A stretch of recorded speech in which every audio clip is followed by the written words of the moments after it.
guys, welcome to Life of P&K. The car is lifted on the jack stands, you can see. And what am I doing over there? You might think an exhaust. No, actually no, I would like to, but no. And by the thumbnail of the video, you probably already have an idea what I did. A long time ago, I said that this car, I want to approach it differently. I want to take my time modifying it. I also want to do it properly, at least in my opinion.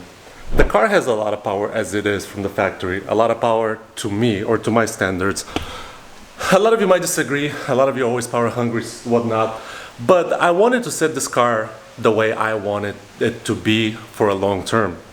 And before, if you follow the channel for a while, the GTI was very powerful. The Mustang, I didn't really do any suspension modifications, and I wanted to set this car in a way where it will handle really well. I know it's an SUV, but I want to make sure it handles really well before I started adding power. A long time ago I made a video, what are my plans of this car? And the very first point was making the chassis more rigid, more solid when it takes turns. I know it's an SUV, it's going to be a very difficult task. There's a lot to do, but little by little, the main thing I want to focus is bracing. I've done a couple other things, I've done the transmission tune and whatnot, but I want to make sure I don't add power unless the car can, let's say, handle it, which the car can handle it. But I want to make sure it handles it properly to where it handles really well. So I still need to get tires and wheels. The main thing for me is, especially when it comes to an SUV, is chassis bracing. You want to make this car as solid as possible. Before lowering it down a little bit, getting bigger wheels, bigger tires, you want it to be rigid. You want it to be, not to have the stop sway when you're going around the turns and so on. I don't know the technical terms. My English is not the best when it comes to that stuff. But I wanted to make the car, again, super rigid. And what first comes to mind when you're talking about like bracing and stuff like that, people are thinking like strip braces, which yes, I would like to get a strip brace that goes across, but I have something else planned for this. Obviously this car has this, which is not enough. You need to connect the two struts. There's the X3 M, I believe has a really good one that fits, but I want to go a different route. I want to go more rigid than the X3 M. There's an option. With that being said, also underneath the car, you want to do as much bracing as you can. So looking online, I was able to find two good vendors. There's some other here and there, but I was able to find two good vendors. One is, as most of you probably know, Ultra Racing, which they've been in the racing scene for a long time. I've had them on my GTI. Really quality product. However, the only vendor that provides these for our cars, shipping is very expensive. It's an arm and a leg. So I started browsing more online, trying to see, and I came up to these guys in Japan. CPM Chassis Tuning. They're actually really popular in the racing scene in Japan, and this, as you can tell by the quality of this piece, it looks phenomenal. It's supposed to replace the factory one that we have in place, which is mostly aluminum. I'll show you guys how to replace it and how to take off the factory piece and then put this one in. But this one, the quality, you guys can tell, they have some little tabs that we'll have to add. I think this is where the plastic underneath the car connects to. But you can tell this aluminum piece, it's solid. It has extra support down the middle in the form of an X. It looks like to be a really nice piece. And of course, it's going to be an improvement over the factory item. Again, CPM Chassis Tuning, I looked online. Shipping is actually not that bad with them, and you guys can tell it came in a really good packaging. Shipping wasn't as expensive as the Alex Racing, I believe, is the vendor for Ultra Racing. So they have this product, and also they have another product that goes here. Not the 3.1 that they have. There's a big, massive piece that goes across here that I want to get eventually because it buttons up everything all together. It's kind of ugly. It's kind of very like brutalist, if you want to call it. It covers this whole place, but I want to do it for a couple of reasons, and when the time comes, I'll show you guys. But first, I wanted to replace this. It's a really simple piece to replace, but it's going to provide great improvement for the rigidity of the car. And also I want to understand, I've seen online that a couple people say that when you upgrade this piece, the sunroof popping or whatever it is when you first start the car and start going around the turn, it goes away. So I'm really curious to see what's going to happen with that. I did talk a lot at the intro of this video, but I wanted to give you guys like a little summary of where I'm at with the car and what I want to do right now. So let's get to work. Let's install this piece. There's a lot of things to do. I already picked up the car because I didn't want to put you guys through that. And it gives me enough access, I think, to reach this piece. Let me show you really quickly what I'm going to do first, and that's to remove the plastic on both sides. And it's a lot of it. You might be upside down, and I'm not sure how well you can see, but this is the piece that we're trying to replace. It's you can see it's very hollow. It's just basic aluminum, nothing really supportive. But before we get to the piece, we have many 10mm bolts. We have to basically remove this little plastic part here and on the other side. So that's gonna be a pain in the butt. I'm gonna start doing it. I'm gonna put you guys down because I need both my hands. And this tool, it's a lifesaver. I know it's nothing special, it's the cheapest one I could find, but it actually works. So let's get to work.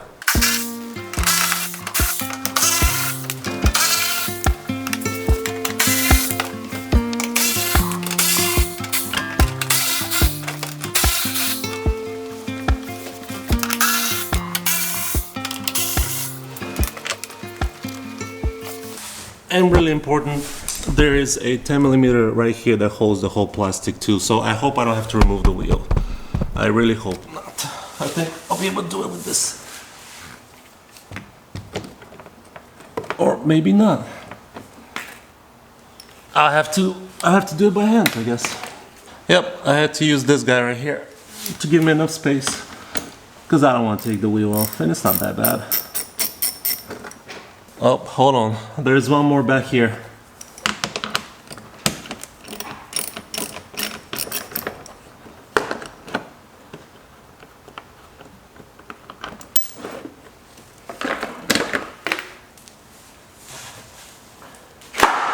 So there's that piece. There's one more on the other side.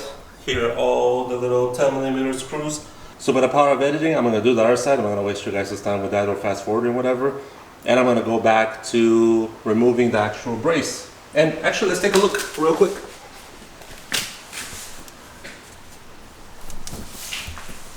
Oh, you can see what it looks like. It's actually not the worst. It's hollow though. There's, as I said, there's nothing inside. Yeah, it's hollow. So I'm sure it provides some support, but this being hollow, it's not ideal. It probably reduces some. I'd be curious to see how much this weighs versus the other one, the CPM one, but I don't have a scale, so we'll see. And then these, I believe, are like, I don't know what they are, Torx or something like that. I think I have this. It's funny that they did that.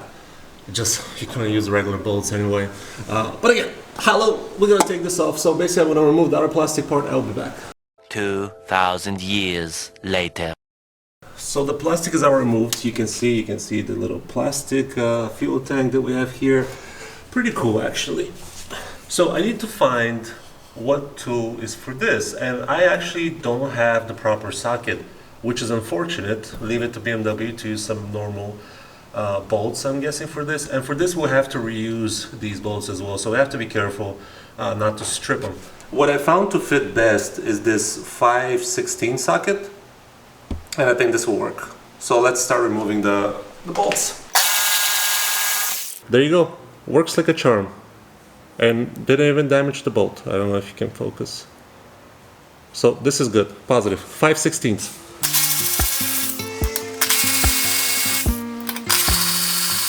All right, let's go to the other side. Remove another. How much is it total? 4, and the part should come off.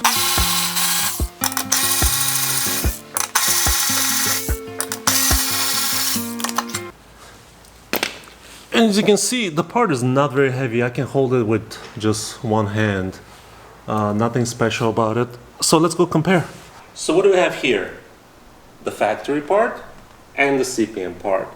The design, you can kind of see they look the same, except the CPM is hollow here. There's nothing supporting here, basically. Which, to me, it's okay, because this is almost see-through. Yeah, there's a couple things inside, but it is see-through. There's no metal supporting this. Here, you have specific points, and especially this is reinforced too, so this should give you more support. This is a lot lighter. Like this is super light. Here, let me actually disconnect it from the cardboard.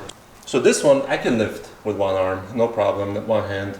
But it's a little bit harder to keep, to keep holding to it. This one, super light.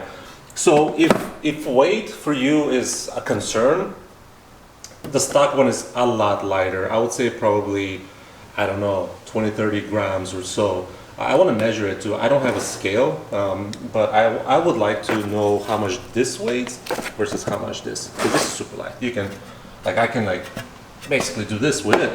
With this one, if I do that, it's a little more difficult.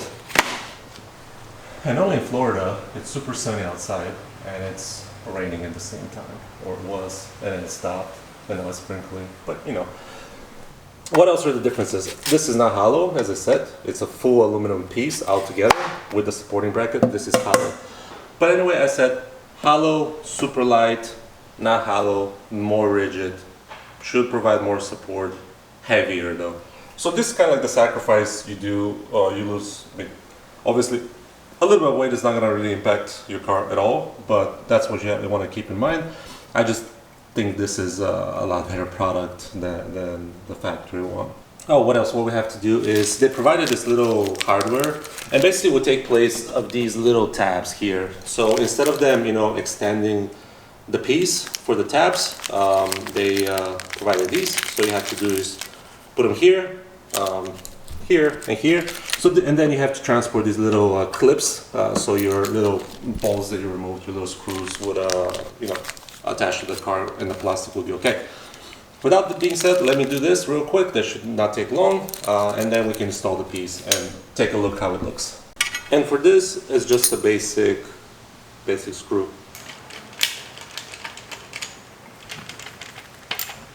There you go. Pretty solid. And last thing to do is transfer these clips over to here.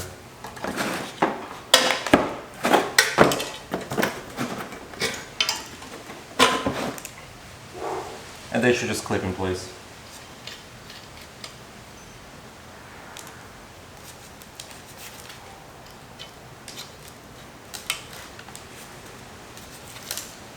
And there you go, it's all set to transfer. This is all naked now, and this is all ready to go inside the car. And you just have to remember that these tabs, they go towards the rear of the car. So basically it will sit like this, but I think more like that in the car. So tabs towards the rear, and that's it. Pretty simple. Let's put it on. And this is a little bit harder to put on because it's heavier, so I'll have to figure out what I'm gonna do, because this was really easy to take off. So to put you guys all the way back there, hopefully you see this is gonna be a tight fit.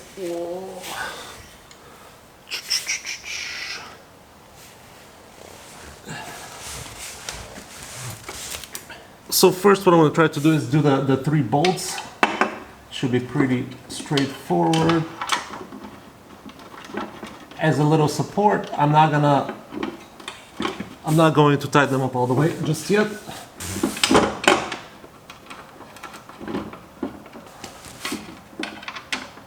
So guys, I want to show you something curious. So this is obviously going like this to the rear, right? This supports the plastic and whatnot with these clips. There is this hole here, or whatever you can see, and I'm curious what else fits here. Was this meant for the X3M? Because I know their support is a little bit different than ours in the cars, so maybe this little hole is for that. It's already there. But yeah, this is kind of what it looks like. I'm gonna do the other side and I'll be right back. All set in place in the driveway, I mean in the garage driveway, but it's all there. All I have to do is just put the plastic. Pro tip for these guys, once you start tightening it up, you'll know when the thing is not aligned, because you won't be able to continue tightening it by hand. So if you're having difficulties tightening these bolts, these screws, whatever you want to call them, by hand up until you actually need to use a tool, this is not aligned properly. So just shimmy it around and stuff like that, and you'll be able to tighten them up to a point where it's, you know, you just need to finish it with the tool. Other than that, I think that's the only tip I can give you for this. Pretty self-explanatory. It looks really nice underneath. Well guys, this is it for the piece. There's nothing more to say, to be honest. It's a pretty simple install. You can do it yourself in the garage, just need some jack stands and stuff like that. It shouldn't take you more than 10 minutes, to be honest. It's taking me a while because, you know, I have to record and stuff like that, but super simple.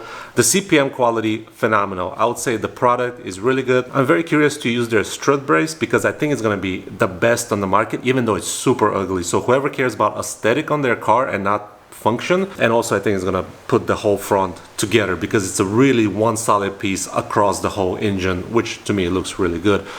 So hopefully I can get that at some point. And also I want to point out something really positive in P&K's life. If you guys have noticed, officially I want to give a shout out. This part I actually received for my birthday from Kay, which I was very happy about it when I received it. It was really awesome surprise because I haven't really done much to the car lately, and I love that. That's my hobby. That's what I want to do. I like to record videos and show you guys what I do to the car, even though, you know, I'm not very knowledgeable when it comes to stuff like this, but I like to figure out things on my own, and do mostly simple things. But again, shout out to Kay for surprising me with this part. I was really happy when I got it. Like I want to say a joy in my life came about because I haven't received stuff for my car lately, or haven't done anything to it. So when I received the part, I was very happy to, you know, spend some time in the garage and upgrade the part of the car. So it made me really happy. But anyway, positive things are happening in the life of P&K's channel. Thank you guys for watching. I appreciate your time. As always, I appreciate your support. I'll catch you guys later with the next video. Bye.